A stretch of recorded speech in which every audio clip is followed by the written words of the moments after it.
Aló. Buenas tardes. Bienvenidos a esta sesión de un festival que va llegando a su fin, uno más. Quiero, como director de la Fundación García Márquez, agradecerles a ustedes la persistencia de la memoria, como diríamos, recordando a Dalí, es decir, la presencia. Han sido 3 días intensos y ahora vamos a hablar de quien nos inspira, de quien originó la fundación, el premio y el festival. Hablemos de Gabo. Y lo vamos a hacer con el título en esta sesión de Los papeles de Gabo, originales inéditos, fuentes tipográficas y otras revelaciones. Las personas que nos acompañan son Alberto Abello Vives en el centro, que es el director de la biblioteca Luis Ángel Arango, y además hace 24 años con Gabriel García Márquez, con Jaime García Márquez y conmigo fuimos fundadores de la FNPI.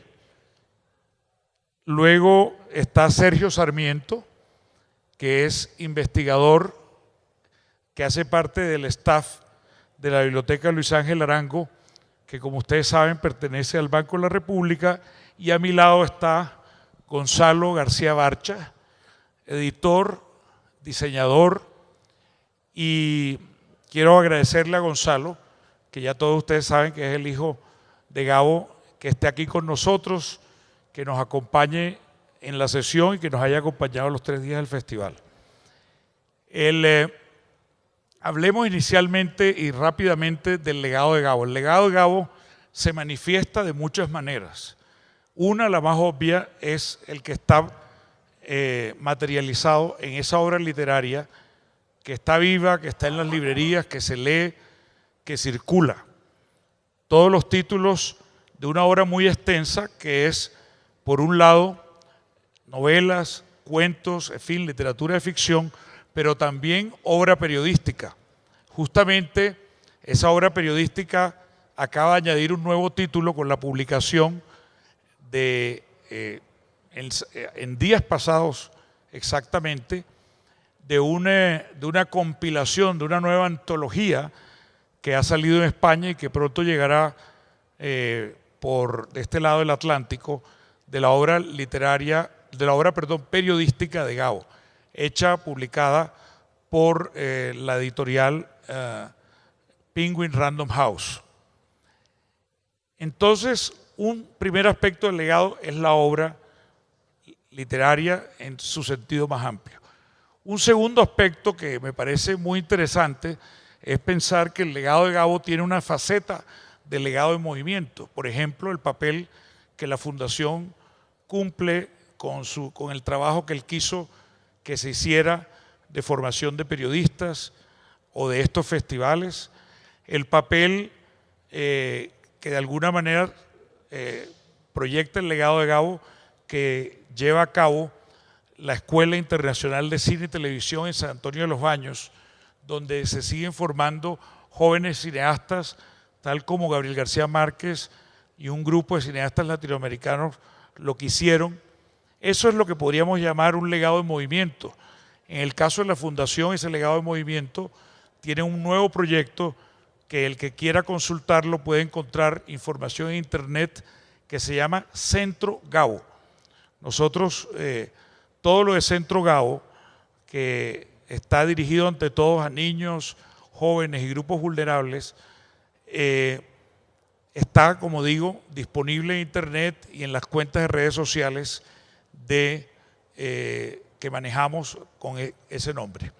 Y hay otro aspecto del legado, que es un sentido que es el legado documental, que es ese conjunto de piezas, de acervos, pueden ser manuscritos, pueden ser imágenes, en fin, hay unas colecciones, unos archivos en los cuales se crean, se alberga una memoria textual y visual, muchas veces originada por el propio García Márquez o si no, de sus coetáneos.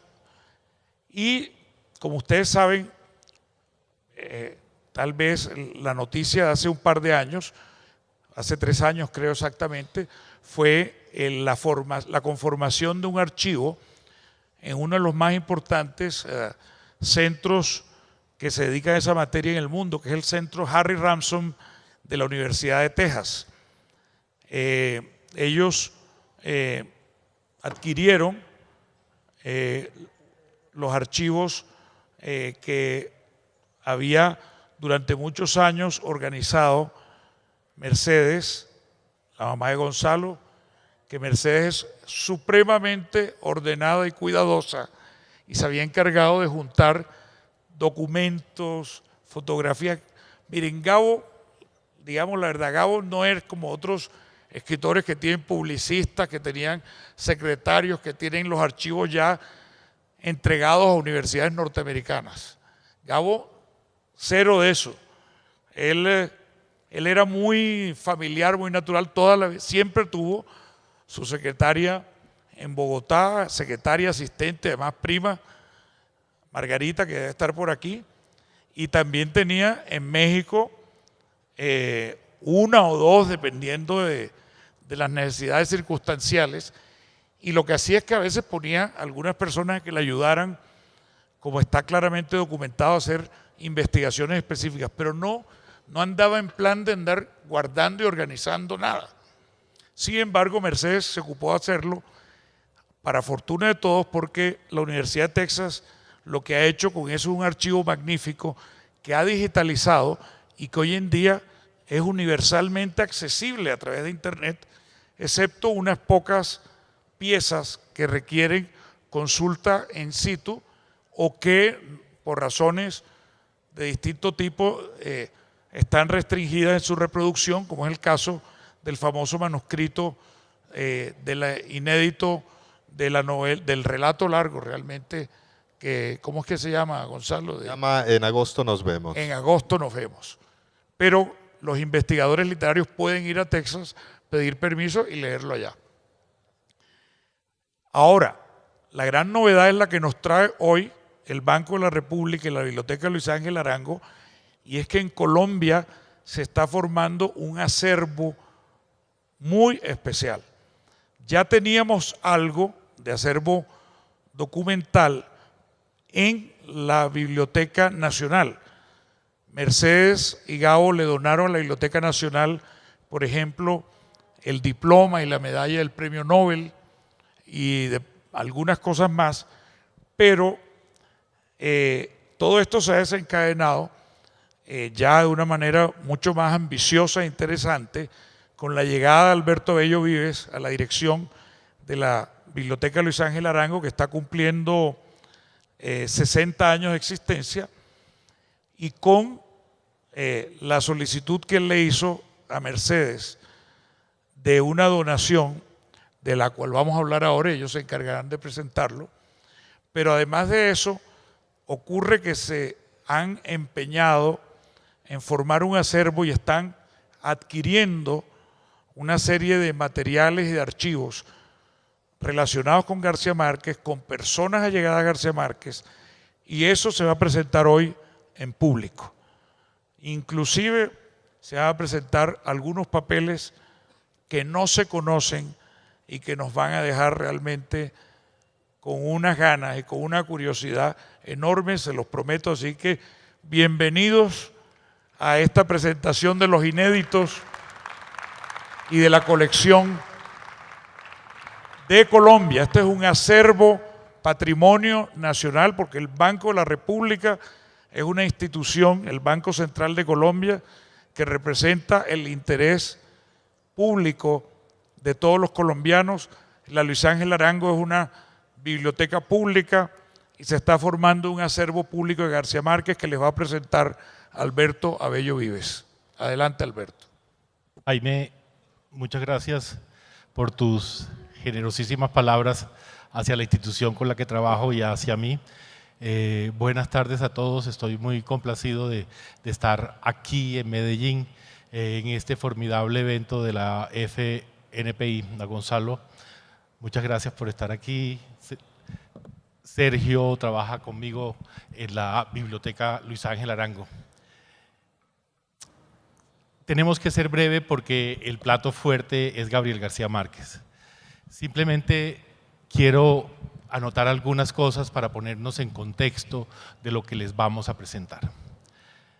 Jacques Gillard, el historiador, crítico, investigador, tal vez uno de los más importantes de la vida y la obra de García Márquez, anotó en algún momento que si 1948, año del asesinato de Jorge Eliezer Gaitán en Bogotá, había marcado un hito en la historia política del país, que había transformado políticamente o había desviado políticamente el país de alguna forma, también lo había sido para la literatura colombiana y, ¿por qué no, la literatura universal? ¿Qué pasó entonces? Durante el Bogotazo, durante la crisis de Bogotá, se incendia la residencia donde vivía Gabriel García Márquez en el centro de Bogotá.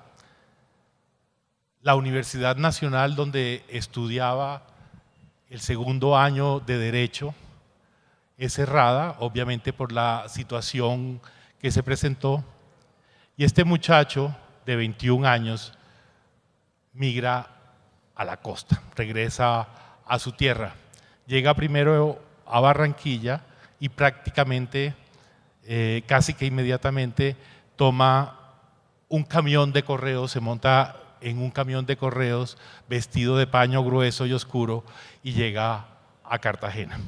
Estamos hablando de un Gabriel García Márquez de 21 años que está llegando a Cartagena entre finales de abril prácticamente de 1948 o principios de mayo. La fecha exacta no está clara, pero por la narración de él en Vivir para contarla podemos saber que es más o menos así. ¿A qué ciudad llega García Márquez? En lo económico, Cartagena se está paulatinamente despojando de ese terrible siglo XIX que fue para la ciudad, un siglo oscuro de despoblamiento, de crecimiento demográfico, crisis económica, social, etcétera, con la aparición de muchos hitos económicos que van a jalar su economía durante la segunda mitad del siglo XX. Está listo el oleoducto Barrancabermeja-Cartagena, está inaugurado el aeropuerto de Crespo, está inaugurado el Hotel Caribe, que lejos de la ciudad, en una zona casi prácticamente despoblada, va a jalar el turismo de la ciudad. Y una serie de eventos están ocurriendo en el centro histórico. Gabo se enamora de la ciudad cuando entra un día a las 6 de la tarde en medio de la luz malva, y están pasando cosas como la inauguración también de un altísimo edificio de 9 pisos que ha construido al lado de la Universidad de Cartagena, que rompe con los parámetros de la arquitectura colonial. La ciudad está en una bisagra entre el pasado, a pesar de haber tenido unos desarrollos industriales importantes, fracasados algunos de ellos antes de la mitad del siglo XX, y unas nuevas actividades que van a jalar. El estadio 11 de noviembre, el estadio de béisbol, acaba también de ser inaugurado, recibió Premio Nacional de Ingeniería, etcétera. Es decir, hay elementos para entender que la ciudad está entre lo viejo y algo nuevo que está por venir. En lo cultural está pasando exactamente lo mismo. Cartagena se está alejando de las visiones más tradicionalistas, más conservadoras, hispanófilas que rigieron el pensamiento y las ideas durante las primeras décadas del siglo XX, y a partir de 1940 empiezan, y algunos antes, empiezan a aparecer figuras notables de la cultura: Luis Carlos López, Jorge Artel, Eduardo Lemaitre, de la literatura, como Gustavo Ibarra Merlano, de la plástica como Enrique Grau y Cecilia Porras. Hay un ambiente intelectual propicio que está jalonando una transgresión cultural. A esa es la ciudad que llega Gabriel García Márquez. ¿Quién era el joven García Márquez en ese entonces? Un joven miembro de familia. lo vamos a ver durante el periodo 48-52, que es del que vamos a hablar aquí. Gabo busca siempre estar muy cerca de su familia y de cumplirle a su familia. Se matricula en la Universidad de Cartagena para continuar el segundo año de Derecho.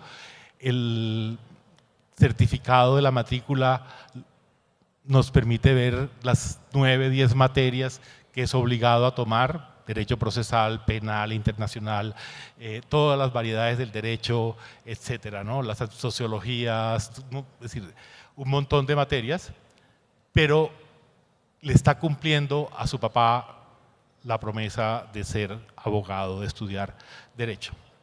Pero también en 1949, cuando adquiere una neumonía por dormir una noche de marzo en el Camellón de los Mártires, pasa inmediatamente a Sucre, municipio de Sucre, en ese entonces todavía el departamento de Bolívar, hoy de Sucre, a curarse. Se va donde su familia, y ese viaje a Sucre le sirve para la inspiración, porque allí oye los relatos sobre la Mojana, sobre el Punto, el poblado de la Sierpe, etcétera, que le van a servir posteriormente de inspiración.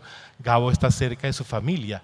En el año 1951, cuando la familia va de Sucre a Cartagena y se residencia en Cartagena, Gabo vuelve de Barranquilla a Cartagena a vivir y estar con su familia. Es decir, estamos hablando de un chico pelao, 21 años, 22, 23, que ansía estar con su familia.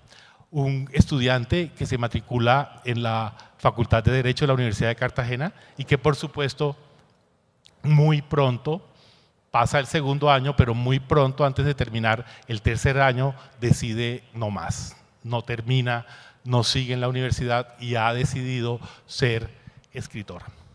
Los papeles que vamos a mostrar tienen que ver con este proceso y esta permanencia de Gabo. Un Gabo pobre, muy pobre, que le toca deambular por la ciudad, pasar mucho filo, dormir en los parques, vivir con la solidaridad de los amigos, no, claro, el camellón varias, vivir de la solidaridad de los amigos y entrar a trabajar gracias a la aparición de la Virgen en una calle de Getsemaní.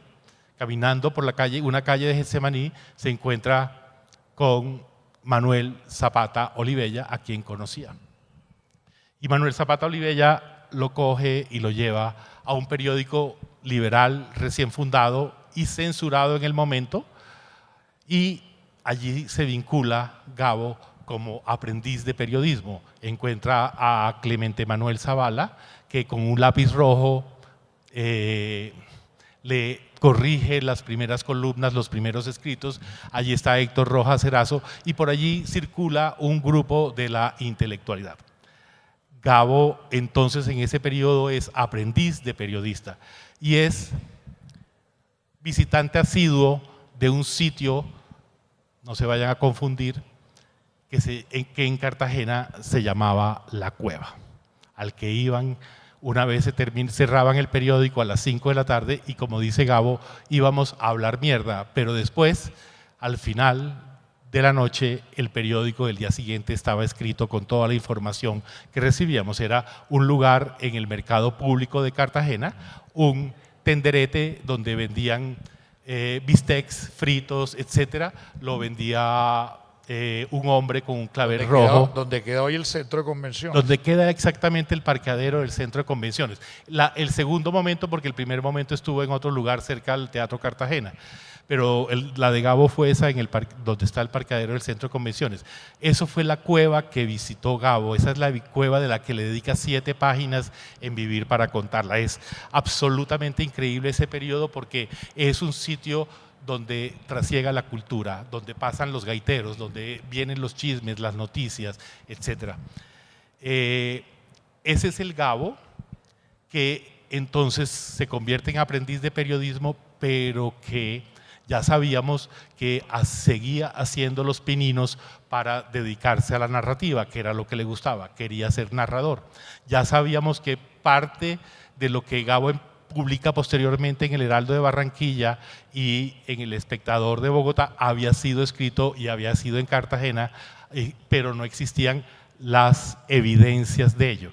No se habían encontrado los papeles de ello. Pues los encontramos. Encontramos la Biblioteca Luis Ángel Arango, al cumplir sus 60 años, decidió fortalecer, como ya lo dijo Jaime, sus acervos, especialmente en la obra de García Márquez. Y empezamos, digamos, a evaluar lo que teníamos. Teníamos una serie de materiales y lo decidimos complementar. Adquirimos el archivo más importante, la colección más importante sobre Gabo que existía en Bogotá. Entró a la biblioteca este año. Ya existía el acervo de Jorge García Usta, investigador fallecido en el 2005, que se había dedicado a investigar el periodo periodístico de Cartagena. Y habíamos adquirido el archivo de José Félix Fuenzmayor. También hemos adquirido recientemente, creo que hoy o ayer se debió firmar el contrato para adquirir el archivo de Álvaro Cepeda Zamudio. Si ustedes ven, estos materiales, por ejemplo, tienen cartas, documentos, manuscritos firmados por Gabo, algunos por Alejandro Obregón, etc. Estamos adquiriendo una serie de materiales que nos permite no solamente ver al escritor, sino ver, como dijo Jaime, a todo su contexto intelectual y su momento. Préstamela. Quiero agradecer a través de Gonzalo a Mercedes, quien muy generosamente nos hizo una donación espectacular, cuidada por ella minuciosamente. Fue muy emocionante recibir la donación de Mercedes, 44 cajas con 3.000 libros, con todas las obras de Gabo en 46 idiomas, publicados en 44 países. Ustedes imagínense un colombiano que con sus escritos llega a los hogares de millones de seres humanos que hablan 46 lenguas distintas. Eso es un prodigio, eso es un logro maravilloso. Mercedes cuidó tanto esta colección que ni sus hijos, me dijo Gonzalo, lo sabían. La recibimos de una manera muy organizada, como ya Jaime ha dicho, cada libro envuelto con sus señales en unas cajas, con todas las instrucciones, absolutamente cuidadoso. Es decir, fue realmente un espectáculo. Los técnicos de la biblioteca estaban admirados porque muy pocas donaciones llegan con esas características. Esta es una página en la biblioteca virtual que se puede consultar. Aquí simplemente estamos viendo algunas de las carátulas de los libros, pero son 3.000 libros con las carátulas que dan para todo, para pensar en los diseños gráficos de cómo el mundo se imagina Macondo o el Caribe, o tal vez las formas, como se expresa el diseño gráfico en distintas naciones. Pero también vinieron algunos detalles dentro de esos libros. Llegan mechones de cabello, llegan tarjeticas como estas del editor en japonés que le está diciendo: don Gabriel, aquí le dejo la edición japonesa de El Colonel, ¿sí? Pero lo importante es ese acervo maravilloso que nos ha donado Mercedes Barcha, que por supuesto tendrá unas restricciones. Su deseo es que una parte importante se conserve para el futuro, que sea un patrimonio nacional. Hay otra parte que estará en la sala de investigación del Banco de la República, de la biblioteca. Esta es la cueva. A ver, me voy a parar, no tengo como, sí tengo resaltador, no. Esta es una foto más o menos del año 48, está en la Fototeca Histórica de Cartagena, y al ampliarla encontramos no sé si se alcanza a ver, pero está un tendal con techo de zinc, etcétera. Ese es el sitio donde estaban los mesones. Esa es una zona totalmente registrada. Hemos hecho investigaciones con contemporáneos de Gabo, con algunos menores como el maestro Alfredo Guerrero, etcétera. Y esa sería la historia. Pásame la diapositiva, por favor. También para registrar esa relación de Gabo con los intelectuales del momento, traemos a colación algunas cosas. Uno, una publicación en El Espectador en 1948 que fue ilustrada por Enrique Grau. También está la primera publicación de La Sierpe que salió en la revista Lámpara en 1952, ilustrada por Enrique Grau, y la primera edición de La Hojarasca, ilustrada su carátula por Cecilia Porras. Es decir, era un grupo que no solamente se encargaba de desarrollar su oficio y su arte, sino que intercambiaban entre ellos y se apoyaban. Quiero resaltar que no se trata de una nueva bronca entre Cartagena y Barranquilla, sino realmente lo que existía era una región en la que había dos ciudades, en la que sus intelectuales y sus artistas iban de un lado a otro. La vida de Gabo en este periodo representa eso. Llega a Barranquilla, va a Cartagena, de Cartagena va a Barranquilla a vivir y trabajar en el Heraldo, regresa a Cartagena porque llegaron sus padres, vuelve a Barranquilla. ¿Sí? Y en ese ir y venir no solamente está él, sino están Enrique Grau, Cecilia Porra y demás. Y ahora sí, bueno, le voy a dar la palabra a Sergio para que continúe realmente con la presentación de esto que hemos llamado la primicia para el Festival Gabo. Bueno, buenas tardes, ¿cómo están? Los que me han escuchado este cuento, que ha sido hasta ahora privado, la primera vez que vamos a contar esto, saben que me demoro horas, si quiero, contándoles lo maravilloso que es haber encontrado estos documentos. Estos documentos son los más antiguos que se conservan de Gabriel García Márquez. Ahorita les voy a mostrar el documento más antiguo que hay, pero aquí estamos hablando del primer periodo de García Márquez, del periodo costeño que está dentro de estas fechas, y que a través de la investigación que hemos hecho concluimos que todos los documentos debieron haber sido elaborados entre abril de 1948 y 1952. No vamos a entrar a explicar todo el proceso de investigación, sencillamente vamos a señalar el valor de algunos de los archivos que se ha encontrado y que nos parece importante como aporte a la investigación de Gabriel García Márquez, especialmente este periodo inicial. Este es el archivo como tal, se compone de 66 folios, todos los folios son mecanografiados originales, algunos de ellos con apuntes manuscritos y algunos de ellos, que esto es una cosa maravillosa que no se tenía hasta el momento, varias versiones de un mismo texto, entonces nos permite ver qué estaba haciendo Gabo en ese momento, en qué estaba pensando cuando quería redactar el documento. Todos los archivos son versiones previas a las publicadas, entonces esto también es un valor adicional. Voy a comentarles muy rápidamente los textos publicados porque me parece que lo más interesante y creo que es la noticia principal aquí son también los archivos inéditos. Tenemos 4 textos publicados y 4 textos inéditos y voy a explicarles brevemente uno a uno de lo que hay y quisiera tener más tiempo para contarles todos los detalles, entonces solo voy a hacer unos destacados de lo que encontramos en la investigación. Este es el primer documento, este es el que les comentaba que es posiblemente el texto más antiguo que se conserva de Gabriel García Márquez. Son solo 2 folios, pero en estos 2 folios está completo El Huésped, que es uno de los cuentos, el 8º cuento publicado por Gabriel García Márquez. Este texto se relaciona mucho con uno que vamos a ver más adelante, que es Un hombre viene bajo la lluvia, y se relaciona, y lo voy a explicar a través de las palabras de Jacques Gillard, y es que en una investigación que hace él de comparativa de estos 2 documentos, explica cómo Gabo desde sus primeros años está construyendo un concepto del tiempo que va a marcar toda su obra, y es el tiempo que está hecho para deteriorar los mitos con los que explicamos la realidad.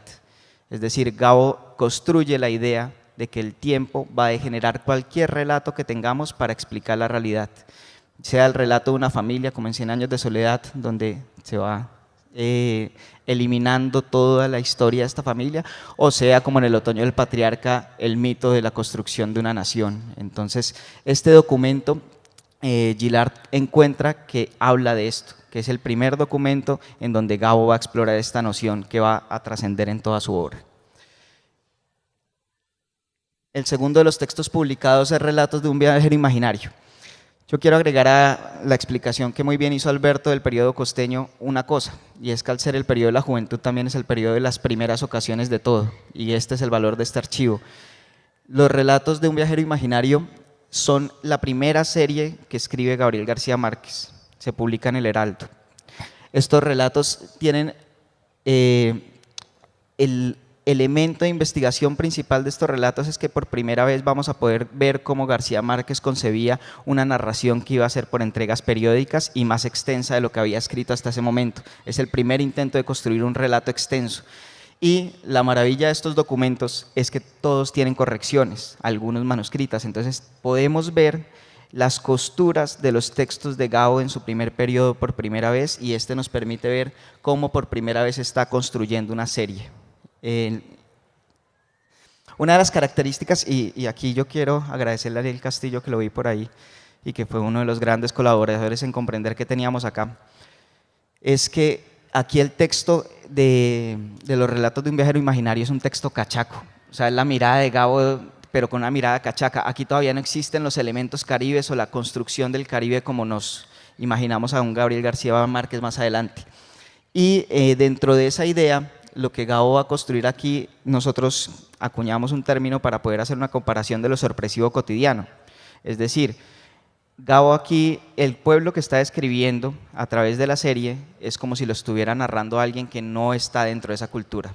Él se sorprende con lo que está viendo, y eso no va a suceder en su obra. Entonces, el sorpresivo cotidiano es un rasgo muy extraño en Gabriel García Márquez, y aquí estamos viendo un proceso de cómo está construyendo ese sorpresivo cotidiano que se va a relacionar con el siguiente documento. Este ya es un documento canónico. El que estudia Gabo sabe perfectamente el valor que tiene la sierpe, y el que tiene Un país en la costa atlántica para la investigación de Gabriel García Márquez. Y es que si tomamos las palabras de Donald McGrady, un investigador de Gabriel García Márquez, él afirma que este es el primer documento en donde está en ciernes el realismo mágico. O sea, por primera vez estamos viendo un elemento de lo que va a definir gran parte de la obra de García Márquez. Y hasta ahora se había estudiado con el texto publicado. Imagínense lo que McGrady encontraría consultando los textos previos, consultando las correcciones, los cambios, las eliminaciones, y cómo estaba haciendo Gabo para construir esto que después llamaríamos realismo mágico y que en su momento McGrady llamó lo maravilloso cotidiano. Este reportaje, Alberto mencionaba que en 1949 Gabo tuvo que ir a Sucre por una enfermedad. Sabemos que en Sucre, durante esa convalecencia, fue cuando su amigo Ángel Cacique le contó la historia de la sierpe, una figura mítica. En el pueblo de la sierpe adora una figura mítica que se llama la Marquesita. Entonces, lo interesante de este relato es que además de contar la historia de la Marquesita, cuenta cómo en ese pueblo esto que nos parece a nosotros fantástico hace parte de la vida cotidiana. O sea, ellos aceptan una altísima dosis de lo maravilloso en su vida cotidiana, y ahí es donde aparece en esencia lo que va a ser el realismo mágico. Y el último, como les digo, esto toca por encima, es Un hombre viene bajo la lluvia. Como les comenté en un comienzo, Un hombre viene bajo la lluvia es un proceso de reescritura del huésped. Gabo está escribiendo casi 3 años después, un cuento que escribió en sus años juveniles. Y aquí lo más interesante de este documento es que tenemos 3 versiones del mismo cuento. Y cuando uno hace la comparación entre las versiones, se da cuenta cómo está incluyendo los elementos caribe con una conciencia que no podía tener cuando escribió El huésped. Aquí hay un ejemplo, los 3 documentos que tenemos aquí son fragmentos en el mismo punto del documento, donde incluye un personaje que se llama Úrsula.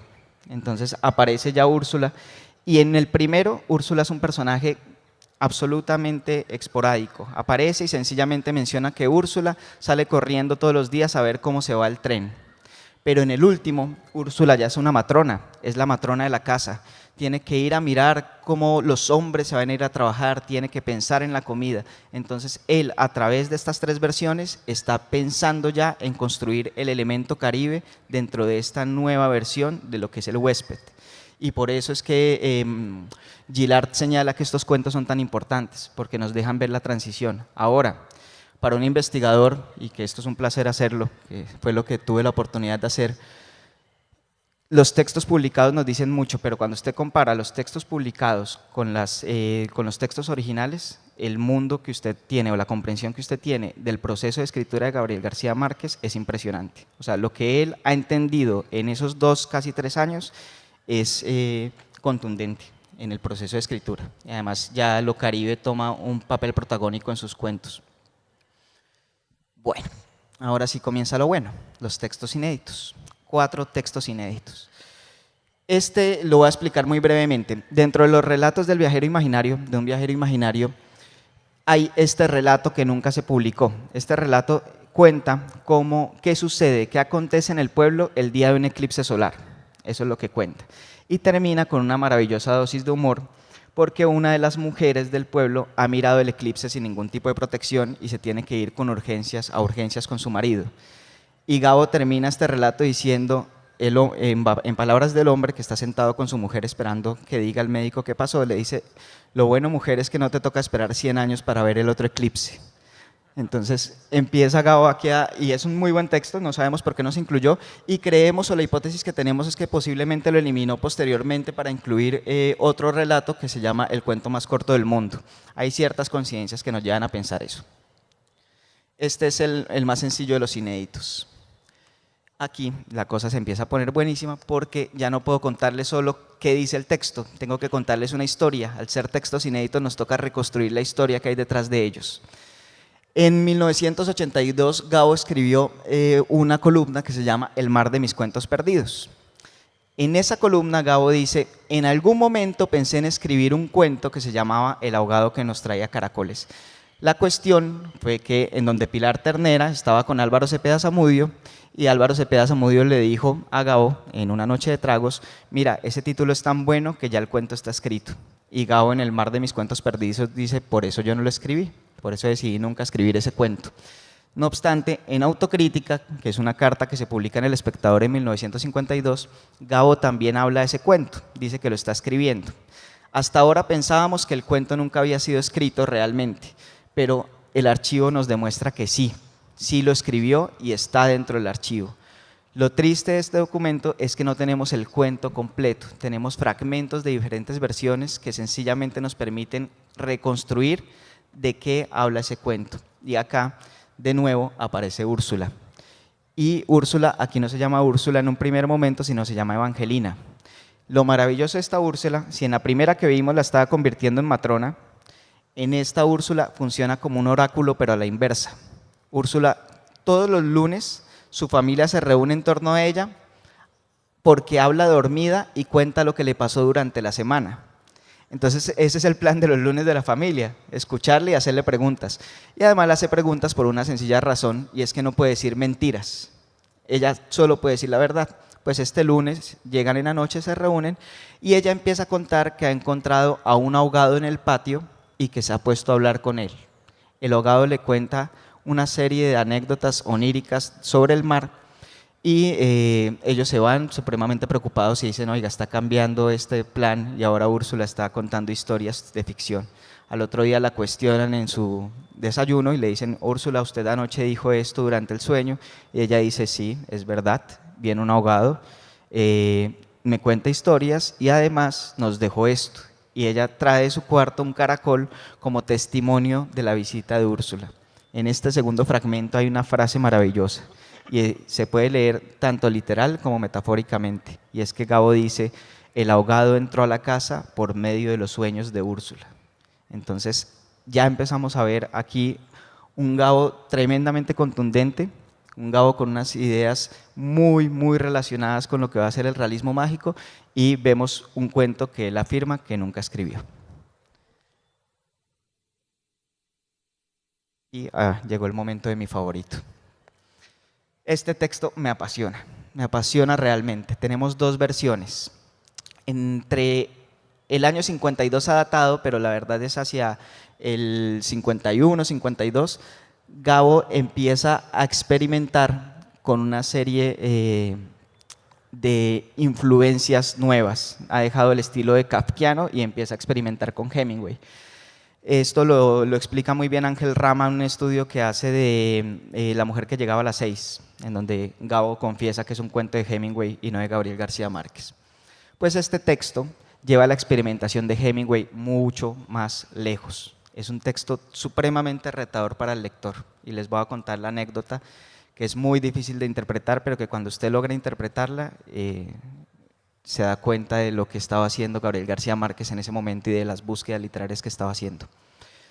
Imagínense una pareja que celebra ese día sus 50 bodas de oro, sus bodas de oro, sus 50 años de casados.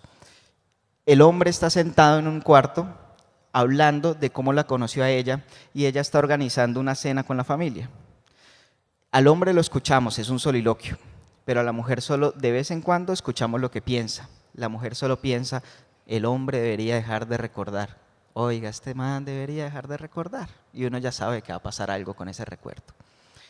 Él está contando cómo la conoció, desde el primer día que la vio, y está narrando esa historia. Lo que sucede, y para no dañarles el cuento, es que él se da cuenta que se casó con la mujer equivocada. 50 años después se da cuenta que se casó con la mujer equivocada. Ellas eran gemelas y había una a la que odiaba y una a la que amaba. Pues se casó con la que odiaba sin darse cuenta y ese día se da. El cuento cierra de una forma maravillosa y es que ella se encierra en el cuarto a llorar. Él está gritando desde la sala, además es un hombre que no puede moverse, está en silla de ruedas y no puede llegar hasta el cuarto. Él solo le está gritando insultos y ahí el narrador nos dice que faltan pocos minutos para que lleguen sus nietos a celebrarle sus bodas de oro. Entonces ese es el cuento inédito, una cosa maravillosa. Tanto en el cuento anterior como en Olor Antiguo, los títulos han sido atribuidos por la biblioteca. Estos dos documentos vienen sin títulos. El día que ustedes tengan la oportunidad de leer este cuento me cuentan, porque de verdad se van a sorprender profundamente del experimento que estaba haciendo Gabriel García Márquez en ese momento. Agregamos un elemento aquí en las imágenes y fue que queríamos mostrarle una de la parte de la investigación y es como hay notas manuscritas en los documentos y los comparamos con otro documento que tenemos 100% certeza de que fue manuscrito por García Márquez y nos dieron ciertas coincidencias a pesar de que hay casi 20 años de diferencia entre los dos documentos y por eso sabemos cuáles de las notas manuscritas fueron escritas por Gabo. Y este es el último. Este texto, saber qué era, fue complicadísimo, porque el texto es muy similar en el tipo de papel, si ven que es un rollo más largo que tamaño oficio. Estos rollos eran los que Gabo utilizaba en Universal de Cartagena. Él se llevaba esos rollos e incluso, como dijo muy bien Alberto, dormía sobre los rollos porque no tenía en ocasiones con qué pagar el hostal donde vivía, entonces dormía sobre los rollos del periódico y él se los llevaba para escribir sus propios documentos. Este texto parecía en un principio que era un texto inédito de los relatos del viajero imaginario, pero después de analizarlo bien, el estilo no cuadraba. O sea, decíamos, este estilo no puede ser del otro porque son muy diferentes.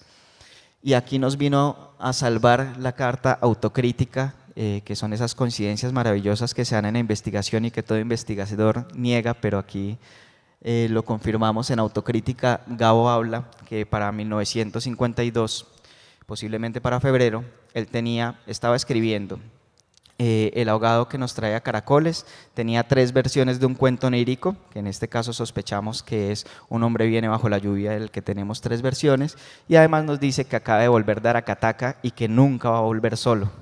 Y nos describe a Aracataca muy brevemente y de una forma muy dura. Pues nosotros consideramos que este texto habla sobre Aracataca, es una versión muy personal de Gabriel García Márquez, de ficción, pero a través de él podemos encontrar, o a través del análisis encontramos que puede ser Aracataca por varios elementos que si quieren después les comentamos, pero especialmente vemos una mirada personal muy íntima de este Gabo muy joven, de un pelado de 20 y pico de años que está volviendo a su tierra natal, y creemos que este es el segundo viaje que hace a Aracataca y el primero que hace solo. Entonces, Bien. vamos a darle la palabra Me han pedido a Jaime. que sirva de lector del cuento. Por último, cesó el silbido de los frenos. La rueda calzó en el riel abrasado y el agobiador y polvoriento silencio del pueblo penetró el vagón.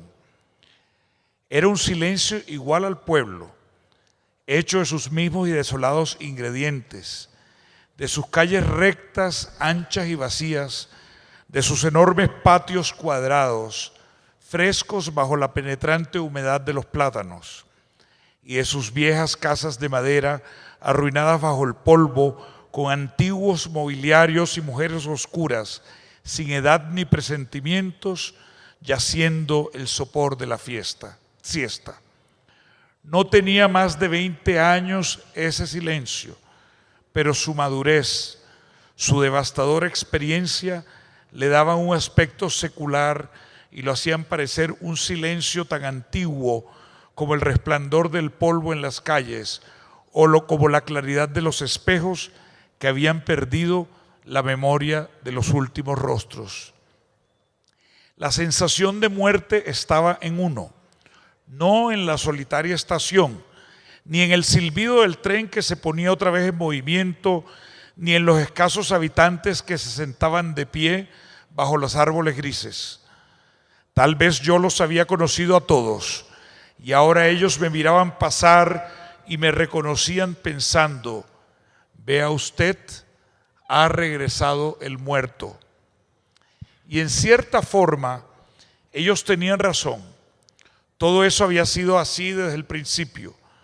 El oscuro almacén de los italianos, donde vendían botas enterizas para los niños y sardinas para los adultos y barras de menta para pequeños y grandes, y en cuyo interior olía a pan guardado y a petróleo crudo. De pie en la estación, indeciso, yo veía al otro lado de la calle el almacén de los italianos y el hombre igual a como estaba 20 años antes, ni siquiera 20 años más viejo, recostado contra el marco de la puerta, viendo partir el tren. Aquello era como volver a mirar las ilustraciones de un libro conocido en la infancia. Y entonces uno atraviesa la calle, siente bajo la suela el calor, la quemadura del polvo y pregunta al hombre. Aquí dice, faltan esos fragmentos. Hace calor, ¿no? Le dije todavía mirándolo. Ahora lo veía de cerca y apreciaba mejor el transcurrir del tiempo en su rostro. Yo sabía que ese era el mismo calor de siempre, el mismo sopor de la siesta. Nada había cambiado, salvo la estatura del italiano, que parecía más pequeño que cuando iba a comprarle barritas de menta. Como siempre, dijo, y echó una última mirada al tren. Luego se incorporó, volvió a examinarme con sus redondos y pequeños ojos de un verde marchito y me preguntó si deseaba sentarme. Le respondí que no, que simplemente deseaba hacer una compra. Una barrita de menta. El hombre no se conmovió.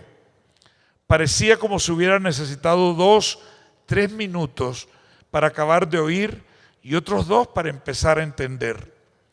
Extrajo del bolsillo de su pantalón un pañuelo grande y sucio.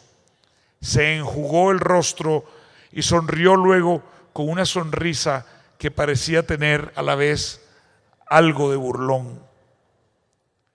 Yo repetí, para un calor así, no hay nada como las barras de menta. El hombre movió la cabeza, se estiró en el asiento, dijo, eso es verdad, pero hace más de 20 años que no vienen las barritas de menta. Sentí que los pies se me derretían en los zapatos. Los últimos ruidos del tren cesaron y los ciudadanos taciturnos que lo miraron partir desde la sombra de los árboles empezaron a moverse. El hombre guardó el pañuelo y volvió a mirarme como en espera de que hiciera una nueva solicitud. De repente me sentí metido dentro de un círculo estrecho. Una vuelta que había comenzado en el tren se había prolongado por la orilla del silencio, por las ruinosas casas de madera y luego por la breve conversación del italiano. Allí terminaba el círculo y debía estar otra vez el tren, pero el tren se había ido y no regresaría hasta dentro de 2 horas. El calor, el resplandor del polvo y el espeso silencio del pueblo, el pueblo mismo, me producían una extraña sensación de parálisis interior. Era como si súbitamente hubiera caído en una gran retorta sin tiempo, en cuyo fondo estaba ese pueblo desconocido, el italiano recostado contra el marco de la puerta y el almacén donde muchos años atrás íbamos a comprar barritas de menta. Esa sensación me hizo recordar la hora.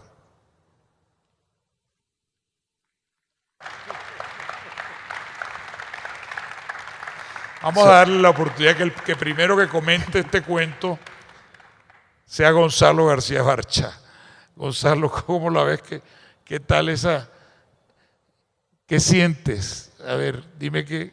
Bueno, ya desde hace varios días, desde que llegué aquí, es una gran conmoción la que siento. Estoy muy conmovido de todo esto que he visto en los últimos días. Pero bueno, escuchando a Sergio, lo primero que recuerdo es a mi hermano y a mí, muy pequeños, que cuando no teníamos nada que hacer, Gabo nos ponía a romper los folios que no le servían al final de la jornada de trabajo. Mecanografiados, sí. Sobre todo lo recuerdo en Barcelona, es decir, podría yo tener 6, 7, 8 años, y muchas veces nos convocaba Gabo y nos daba una pila de folios para que los rompiéramos en pedacitos No había máquina y los de picar tirábamos. papel. Todavía no había esa máquina que ahora ya hay. Él tenía, además, él tuvo máquina de picar papel. Y entonces, bueno, muchas tardes hicimos eso, pero bueno, lo que más me da risa ahora recordar es que más de una vez rompimos el folio bueno. Y entonces había que reconstruir el rompecabezas con Gabo de pésimo humor, diciendo, ya rompimos el que era, no sé qué, y entonces algunas veces había que reconstruir los folios. Y bueno, eso es lo primero que recuerdo, o lo primero que evoco al escuchar las palabras de Sergio. Lo otro que he estado pensando mientras escucho esto, curiosamente, es en Vermeer, el pintor de Delft, del cual no se conoce ni un solo boceto. Es lo que lo vuelve uno de los pintores más misteriosos de la historia de la pintura, de prácticamente todos los pintores. Creo que se podría decir lo mismo de Velázquez, pero no estoy seguro, estoy casi seguro que es el caso de Vermeer. Nadie sabe cómo se pintaron esos cuadros porque no existe ni un solo boceto de Vermeer. Eso, yo que me dedico más a las artes plásticas, me hace, y creo que a muchos de nosotros, nos hace pensar en Vermeer como en un mago. ¿Cómo hacía eso? Existen libros, estudios, congresos, en donde hay un libro en particular del pintor inglés Hockney, perdón, David Hockney, que escribió un libro entero con su impresión de cómo se pintaron esos cuadros. Hay muchas teorías. Y pienso en Vermeer porque yo creo que a Gabo le hubiera gustado ser como Vermeer. Le hubiera gustado que nadie jamás nos enteráramos cuáles eran las costuras detrás de sus cuadros. Yo creo que eso lo declaró mucho, ¿no? Él creo también en algún lugar que dijo que su verdadera vocación era la de mago. Y bueno, claro, la idea de que no quede rastro de cómo se hicieron esos trucos de magia, yo creo que era importante para él. Veo que eso no fue posible.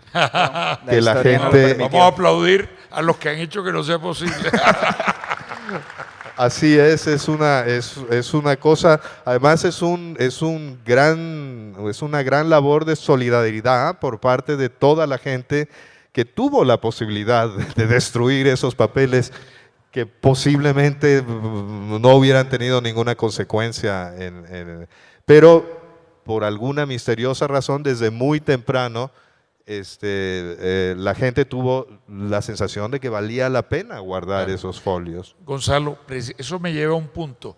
En los archivos, el archivo organizado que se le entregó al Ramson Center, realmente hay muy pocos manuscritos, ¿no? Cuéntanos un poco de eso. Eso también obedece un poco, bueno, tú ya lo has dicho con toda claridad, Gabo prefería no mostrar las costuras, pero admitía, sobre todo en las últimas versiones, por algunas de esas versiones, las regaló, las compartió, están por allí, pero en general el único caso de un manuscrito absoluto que está es un inédito absoluto, es el que nos contaste. El de En agosto nos vemos. Exacto. Sí, ese es el único inédito. Pero sí, yo creo que al final su idea de que no se conocieran las costuras lo traicionaba él mismo, porque sí, le mandaba originales a sus amigos y esos amigos guardaron esos originales. Algunos de ellos están ya en archivos. Y no, bueno, lo único que queda inédito realmente, aparte de esto que acabo de descubrir con ustedes, es esta novela que de todas maneras se puede consultar en la biblioteca Ransom.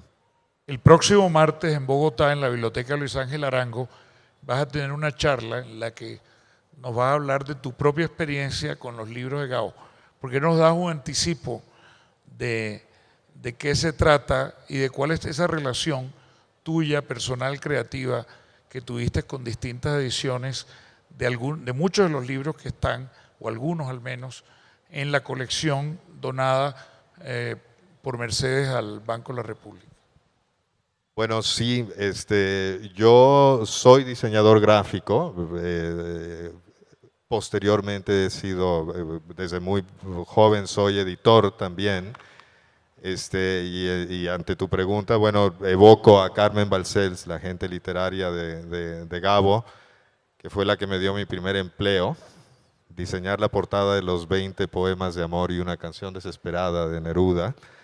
Pero bueno, como había un diseñador gráfico en la casa, pronto cuando había posibilidad de hacer sugerencias en portadas para portadas de libros, etcétera, yo pues metía mi cuchara y a veces me hacían caso y a veces no. Hay algunas portadas en las cuales participé yo. Eventualmente fui editor de algunas primeras ediciones de cuentos de Gabo, y paralelamente a mi labor de editor, muy pronto empecé a diseñar letras, a dedicarme a la tipografía, o por lo menos a tratar de aprender el misterio del diseño tipográfico. La tipografía, no sé si haya algunos tipógrafos, algunos diseñadores entre nosotros, la tipografía es como las matemáticas del oficio de diseño gráfico. Es la asignatura que a todos nos da pereza asistir a la clase de tipografía. Es pesado, es abstracto, es en blanco y negro. No es la parte más apasionante del diseño gráfico. A mí me apasionó desde el principio. En la época en que llevaba yo una editorial en sociedad con Diego García Lío en México, yo empecé a hacer algunos experimentos con diseños tipográficos. Eventualmente me di cuenta que lo interesante para mí era el rescate de algunas fuentes tipográficas, en fin, de inspirarme en otros trabajos de tipografía para crear mis propias letras. Tengo la fortuna de vivir en la Ciudad de México, que fue el lugar donde existió la primera imprenta en América, como alrededor de 100 años antes de la imprenta de Harvard, que es una imprenta, la menciono porque la imprenta de Harvard creó toda una tradición tipográfica que continúa hasta ahora. En México esa tradición tipográfica existió durante a partir del siglo XVI, pero se acabó pronto, se interrumpió la labor de los tipógrafos en la Nueva España. Guiado por amigos historiadores, yo soy muy poco historiador, no me interesa mucho estudiar en profundidad eso, pero en México hay extraordinarios historiadores de la imprenta. A través de ellos, particularmente de Juan Pasco, impresor insigne y de la manera tradicional, él me dirigió a los primeros tipos fundidos en la Nueva España, y en particular a la obra de Enrico Martínez. Heinrich Martin en realidad era, en fin, digamos que era un europeo, porque Europa en esa época la gente viajaba mucho, había mucha relación entre los impresores. Tengan en cuenta que la imprenta de tipo móvil no era muy vieja en Europa. La tipografía, la historia de la imprenta americana es casi contemporánea, es casi contemporánea a la imprenta europea. Tenemos casi la misma cantidad de años en América que en Europa. Total, Heinrich Martin, el tercer impresor en México, dejó algunos impresos. Por supuesto, los tipos, las matrices y los tipos han de haber sido fundidos para hacer plomo. El plomo sirve o para hacer balas o para hacer tipografía. Supongo que en México eso se fundió para hacer balas. Pero quedan los libros impresos. Y bueno. Pero hoy se hacen los diseños digitalmente, y tú acabas de hacer, o tú hiciste el diseño de la última edición de 100 años de soledad, la ilustrada, los tipos, la tipografía es creada por ti, ¿no? Bueno, sí, en realidad yo me he concentrado en una sola fuente tipográfica, en la que me inspiró el trabajo de Enrico Martínez, como lo llamamos en México, y desde hace prácticamente 30 años estoy trabajando con ese material. He impreso algunos libros con esa fuente tipográfica, y en la actualidad estoy trabajando con Santiago Orozco, un colega de Monterrey, en México, para modernizarlos. Yo los dibujé a mano, luego los transcribía a la computadora, pero ahora el diseño tipográfico se ha vuelto un asunto de programación, se ha vuelto un asunto muy, muy vinculado al código digital, para poder soportar la transcripción a la pantalla de las computadoras. Y entonces, bueno, ahora estamos haciendo una nueva versión de la tipografía inspirada en Enrico para ser utilizada en pantalla para libros electrónicos, para posiblemente periódicos, revistas. Ese es más o menos el punto en el que estoy ahora. Muy bien. Bueno, yo quiero decirle a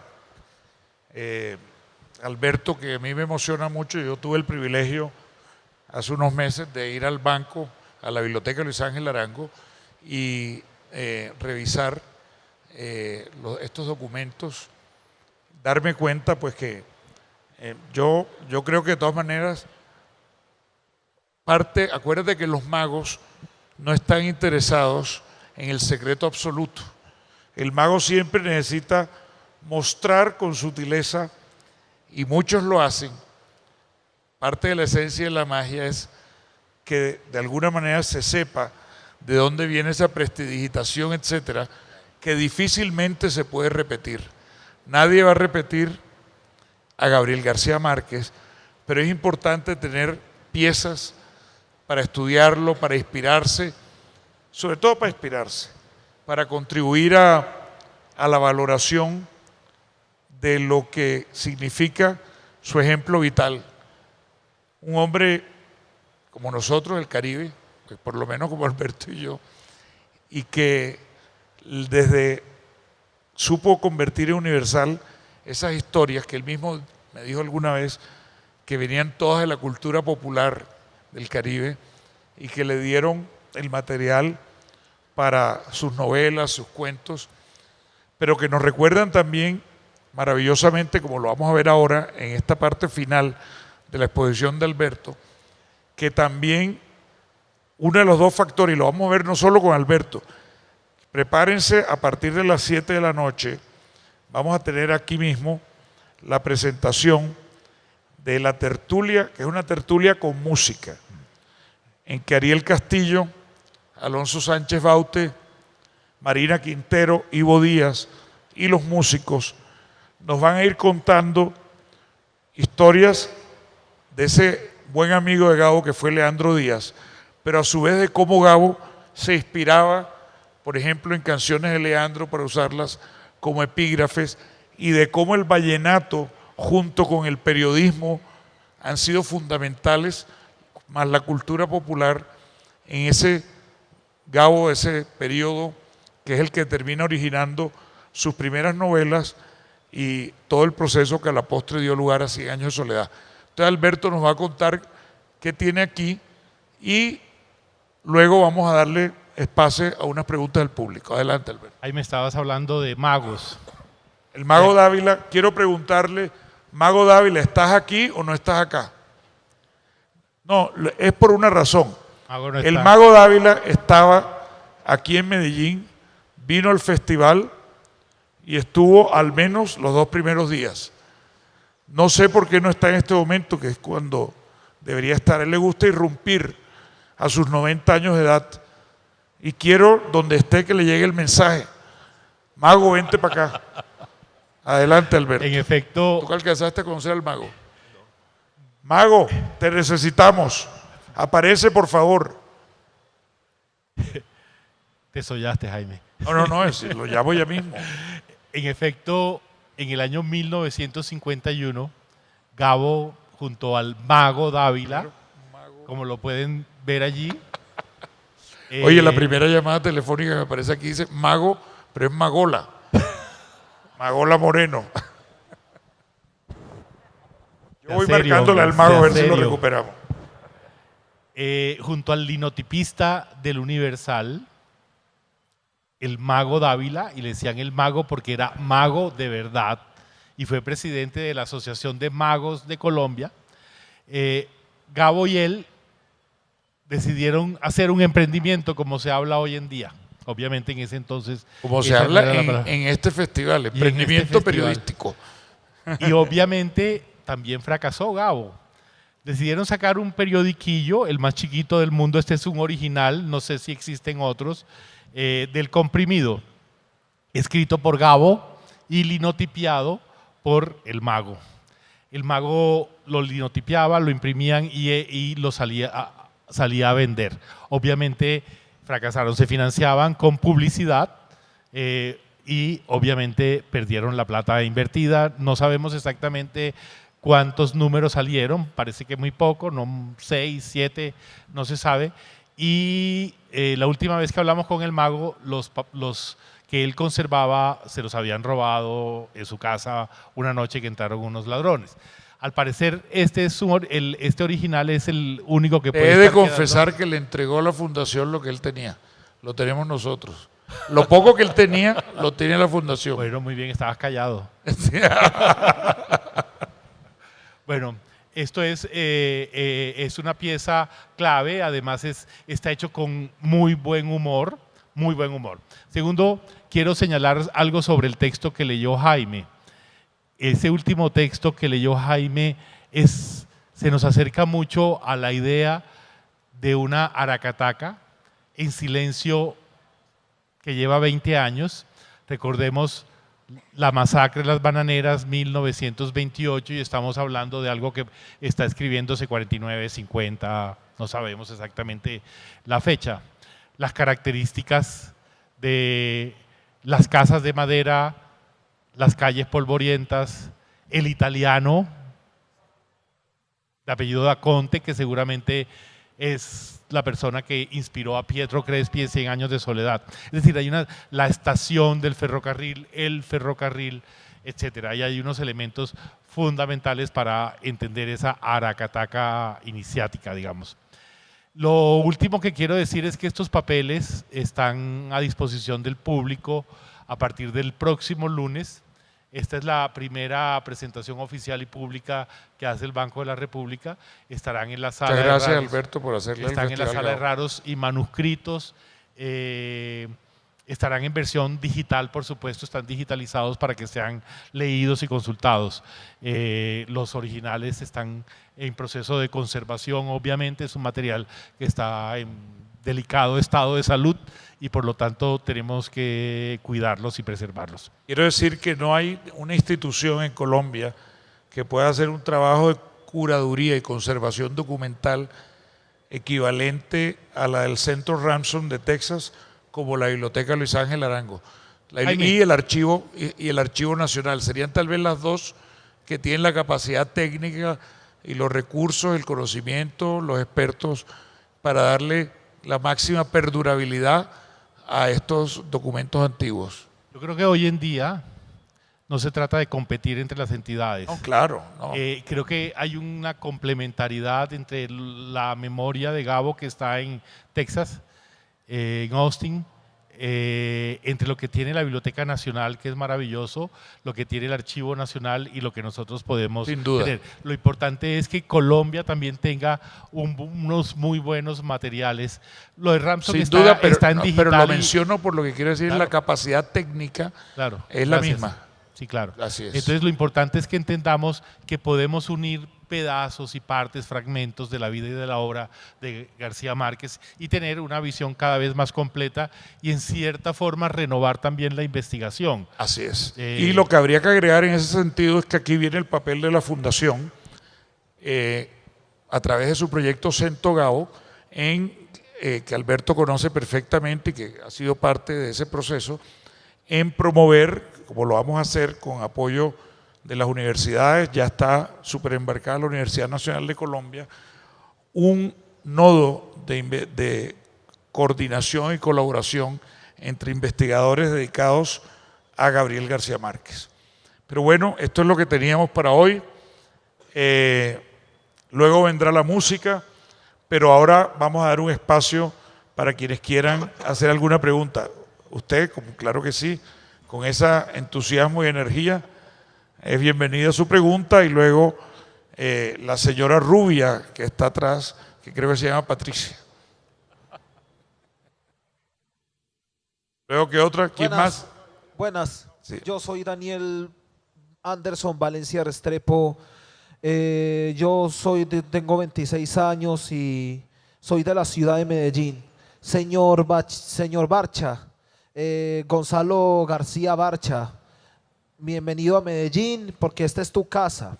Mire, Muchísimas gracias.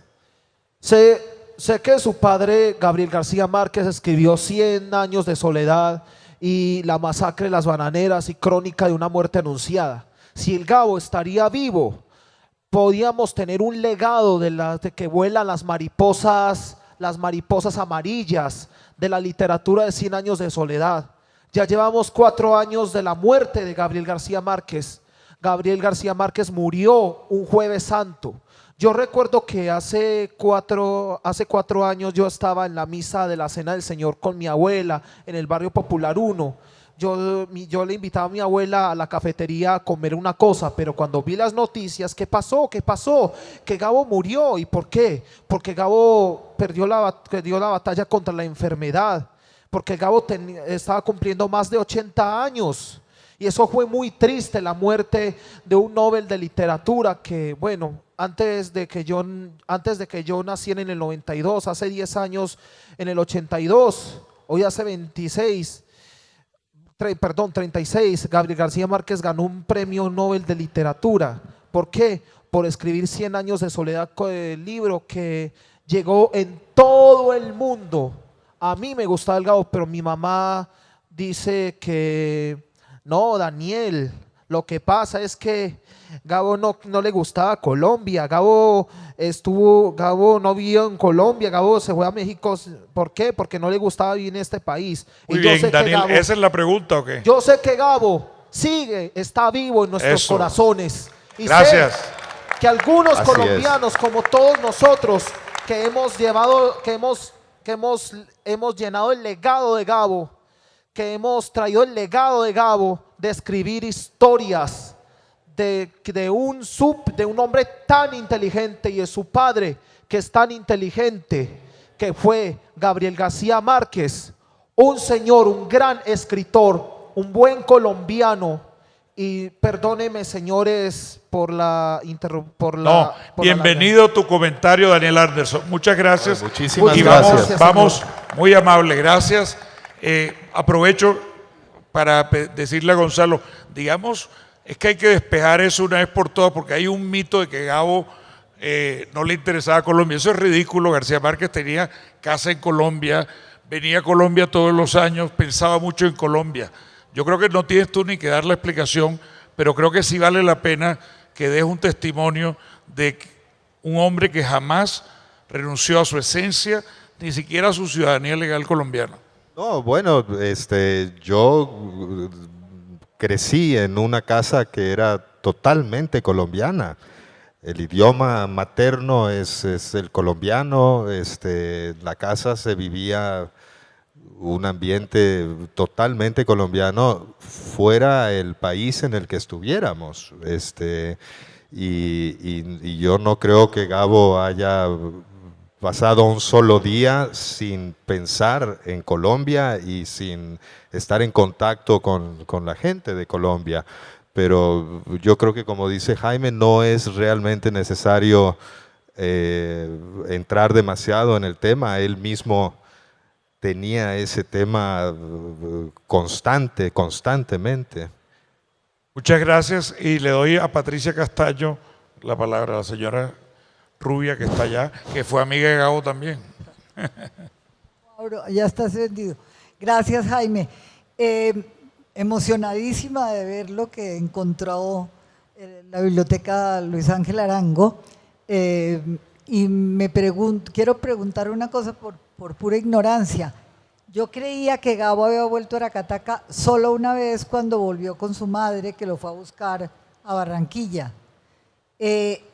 Aparentemente hay otro viaje que sería el que le está refiriendo en el cuento, Y segundo, ¿por qué ese cuento nunca lo publicó, nunca apareció? No hay ningún referente, ninguna referencia a ese cuento, que es maravilloso por lo demás. Sergio. Gracias. Sí, efectivamente, por lo menos hay 2 viajes a Aracataca documentados. El que tú mencionas cuando iban a intentar vender la casa en Aracataca, que viajó con su mamá, y este segundo viaje que sabemos que existió gracias a la carta de autocrítica que publicó El Espectador, en donde le está contándole a Gok que acaba de volver a Aracataca y que fue solo. Entonces, por lo menos sabemos que 2 viajes confirmadísimos hubieron. Y la pregunta que hiciste, esa es la misma pregunta que me hago todos los días cuando reviso los documentos, y es esta: ¿por qué no se publicó? Tienen sin duda muy buena calidad, y el texto que leyó Jaime, no tenemos claro si este es el texto, es un fragmento final, pero está bien escrito. Y yo me hago esa pregunta especialmente con el de Olor Antiguo, porque es un cuento totalmente desarrollado. Entonces no solo es con ese, yo creo que es con todos los inéditos que nos hacemos esa pregunta, y la respuesta es que no sabemos. Yo anotaría 2 viajes más que son memorables.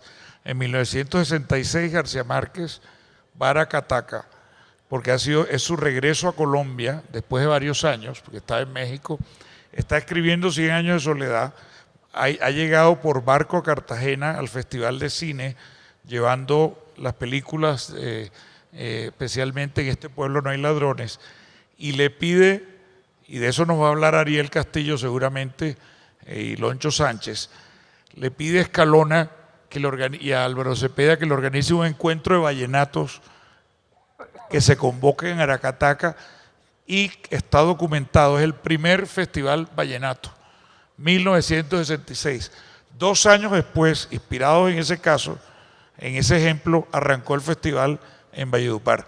Y luego el otro regreso memorable es cuando volvimos en el 2007 en el tren amarillo, que salió de Santa Marta especialmente, un tren que solo circuló en sus rieles una sola vez en la vida, y lo hizo para llevar a Gabo desde Santa Marta a Aracataca en ese retorno después de la celebración del homenaje que le hizo la Academia de la Lengua, y fue el último viaje que hizo a Aracataca en que se cumplió su sueño, su presagio de un tren amarillo que lo llevaba a la felicidad, del cual habla una entrevista de la HJCK, la emisora de tu tío Álvaro Castaño Castillo, una entrevista que se puede encontrar en la página web del Centro Gabo, que es de 1954. ¿Cuál es su hobby? Es el programa en que lo entrevistan, y él habla que sus hobbies son los presagios y las pesadillas, y una de esas presagios es el tren amarillo, en el cual volvería muchos años después a Aracataca. Martín Murillo. Jaime, amigo, solo quiero pedir un aplauso para Jaime y para su equipo. Quiero darte las gracias públicas por todo lo que haces por la carreta literaria. No tengo más que agradecimientos. Eso es todo. Bueno, eso está fuera de orden, porque se refiere a la carreta literaria. Pero dejemos de echar carreta, porque con la carreta literaria es un buen momento para terminar. Le dejo, Alberto, cierra por favor a las invitaciones del caso. Mínimo invitemos a los que estén interesados en Bogotá, que acompañemos el martes a Gonzalo en su conferencia. Quiero felicitar a la biblioteca y decirles que este es un proyecto de largo plazo. Me imagino que harán todo lo posible por seguir reuniendo materiales, imágenes, fotografías y formando este gran acervo. Jaime, como lo dije hace un rato, tenemos unos materiales que estamos agrupando para que el país se nutra y pueda investigar más. Les quiero contar, por ejemplo, qué pasó apenas salió la noticia de la llegada de los libros donados por Mercedes. Se me acercó la directora de un programa de diseño gráfico de la Universidad Jorge Tadeo Lozano en Bogotá a decir que tenía un grupo de estudiantes con los que quería investigar las tapas. Es decir, creo que no solamente sirve para la investigación literaria, no solamente van a servir estos folios que acabamos de presentar para los estudiantes que estudian literatura o que estudian creación literaria para ver el proceso creativo de Gabriel García Márquez. Es decir, yo creo que desde múltiples disciplinas podemos investigar el Gabo con estos acervos y estos documentos que estamos compilando, pero también invitarlos a que conozcan y nos ayuden. A veces instituciones como la biblioteca adquieren pero requieren del apoyo de estudiantes, de profesores, para que podamos organizarlos de la mejor manera. Hoy en día no concebimos una biblioteca, sino la concebimos en relación directa con los aportes de sus usuarios, del público, de la comunidad.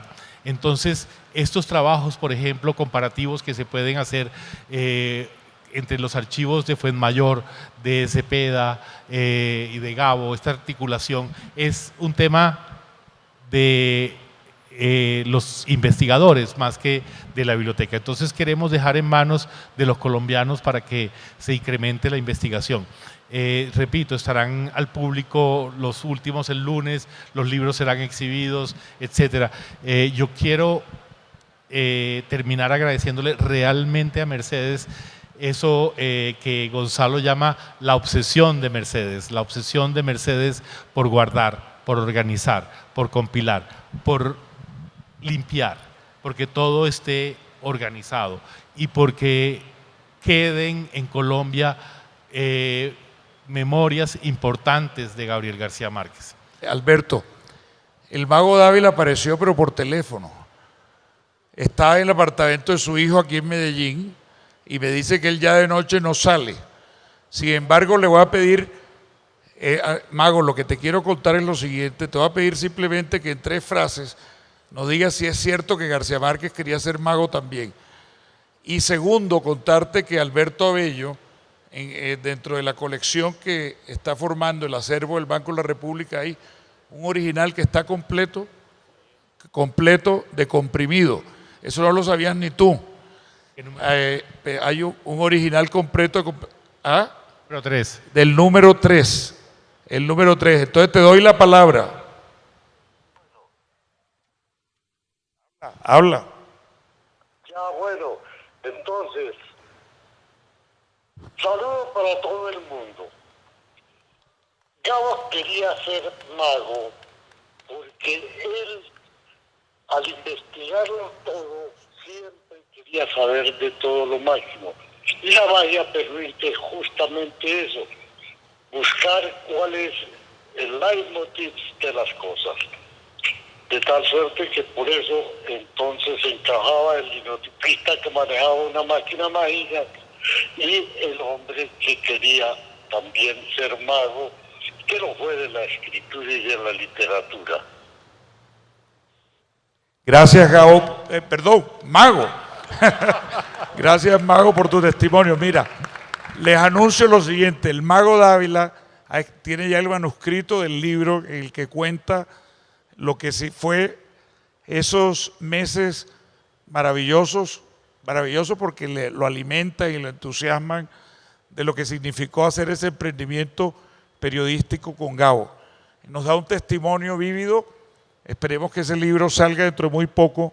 Quiero hacerle un homenaje y decirles que, claro está, la Fundación tiene videos extensos, entrevistas al mago para los interesados, que lo pueden seguir a través de nuestra página Centro Gabo, donde él nos cuenta detalles. Y quiero contarte algo, Gonzalo, que es que el mago era él como tú, una persona que enamorada de los tipos, un colega.